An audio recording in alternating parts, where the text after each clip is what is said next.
So let's now discuss this worksheet 3, जिसमें आपके पास applications of derivatives है और फिर उसके बाद रिलेटेड रेट्स है। ये आपको फंक्शन गिवन है इसमें, और आपसे पूछा जा रहा है सवाल ये, at a time diver jumps from a platform diving board that is 32 feet above the water. The position of the diver is given by this, where s is measured in feet and t is measured in seconds. तो यहाँ पर इस जगह से ये छलांग लगा रहा है, इस तरीके से नीचे आ रहा है डाइवर।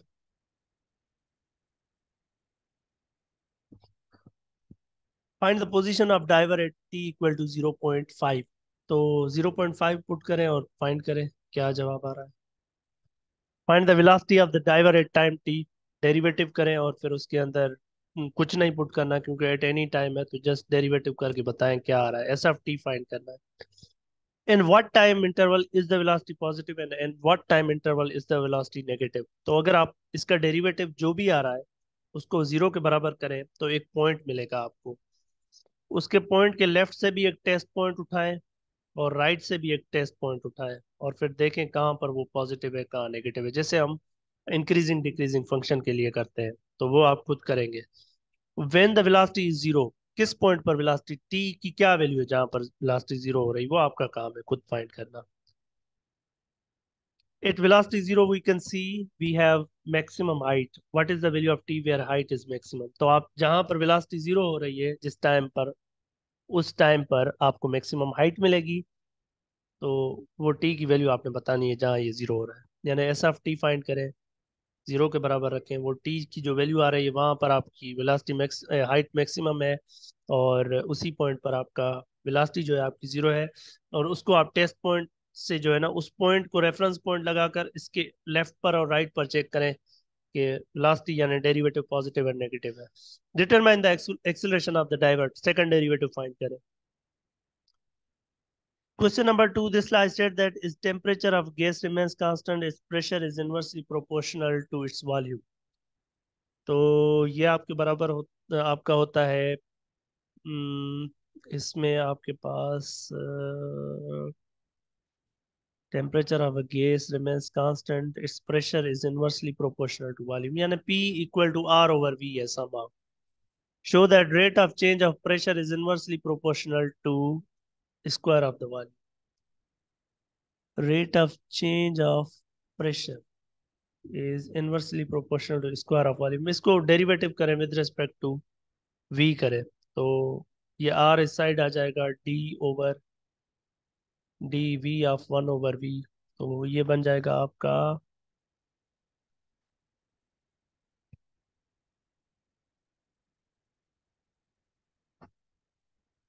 क्या आ जाएगा, ये क्लास में हमने किया था ना। I think we did this in class ना। वेल इसमें ये रेट ऑफ चेंज जो है ना, इसमें change in P with respect to V होनी चाहिए। इस क्वेश्चन को आप एक्सक्लूड कर सकते हैं इफ यू विश। इसमें थोड़ा इशू लग रहा है मुझे। क्वेश्चन नंबर 3 पर आ जाएंगे। If you wish you can leave this question too. फिर इसमें कह रहा है the speed of bullet that is r centimetre from the centre of r tree is given by this, s equal to c r square minus small r square.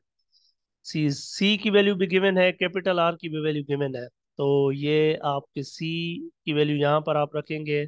भले आप value ना put करें, पहले आप डेरिवेटिव फाइंड कर लें। अच्छा इसमें, अच्छा ये एट अ कांस्टेंट डिस्टेंस, ये स्मॉल आर भी कांस्टेंट है और सी भी कांस्टेंट है, तो derivative with respect to t इस आर का और इसका चेक करना है आपने। तो एस को आप ऐसे भी लिख सकते हैं, c r square minus c r square. तो अब आप, R is the radius, S is measured in centimeters per second. Suppose that in a tree at the rate of this, find the rate at which S changes, ds by dt. C को तो कुछ नहीं करेगा, d by dt of R square, which is going to be 2CR dr by dt.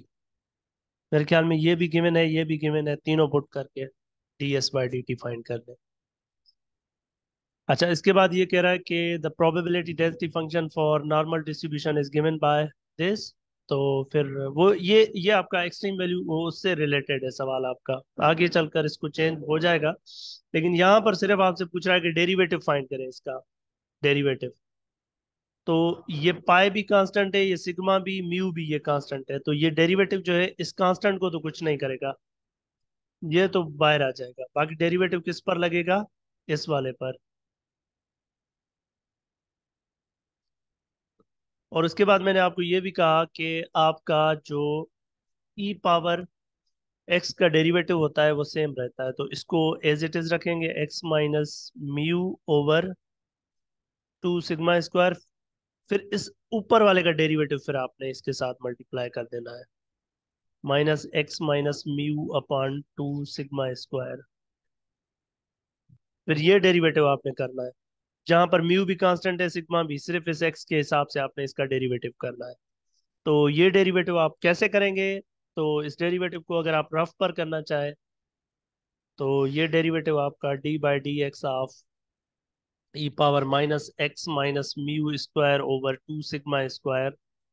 इसको chain rule से, sorry ये तो नहीं है ना इसमें, तो इसको अगर आप चेन रूल से करें तो 1/, ये तो सेम आ जाएगा बाहर, बाकी डेरिवेटिव लगेगा, ये माइनस भी बाहर आ जाएगा, डेरिवेटिव लगेगा इसके ऊपर। तो -1/2 सिग्मा स्क्वायर, 2 आगे आ जाएगा, एक्स माइनस म्यू 1, अंदर वाले का डेरिवेटिव 1 हो जाएगा। तो ये बन जाएगा आपका minus x minus mu over sigma square. तो ये वैल्यू उठाकर आप इस जगह पर पुट कर देंगे, तो ये आपका ओवरऑल डेरिवेटिव आ जाएगा।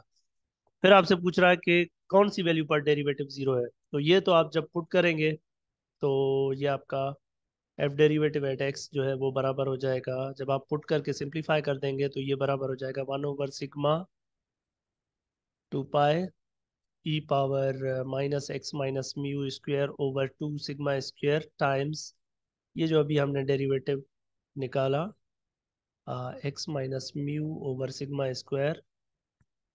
If there is any mistake in computation तो उसको आप खुद सेट कर देंगे, देर इज पॉसिबिलिटी कि कहीं पर छोटी मोटी कोई मिस्टेक हो गई हो, ठीक है। तो इसको जीरो के बराबर कर देंगे, ये भी कांस्टेंट है, ये भी कांस्टेंट है, ये जीरो हो नहीं सकता कभी, तो जीरो ये तब होगा जब सिर्फ ये जीरो हो जाए, यानी एक्स माइनस म्यू जब जीरो हो जाए, तो एक्स इक्वल टू म्यू पर ये जीरो होगा। तो आपने इस तरीके से एक्स इक्वल टू म्यू पर ये डेरिवेटिव जो है आपका जीरो हो जाएगा, ठीक है। तो आप इसको फर्दर सेट करेंगे खुद। क्वेश्चन नंबर 5 में आपसे पूछा जा रहा है dy/dx फाइंड करें, मैंने करवाए हुए हैं क्लास में रिलेटेड रेट से। नीचे वाले बुकिश क्वेश्चन है, इसमें पूछ रहा है कि ये डिस्टेंस है तो शो करें कि एक्सेलरेशन हमेशा पॉजिटिव है। तो इसका सेकंड डेरिवेटिव फाइंड करें और वो आपको पता चल जाएगा कि वो पॉजिटिव आएगा हमेशा के लिए। इसमें भी सेकंड डेरिवेटिव करें वो नेगेटिव आएगा। ये आप स्किप करें वाले question 10। So let's meet for the worksheet 5।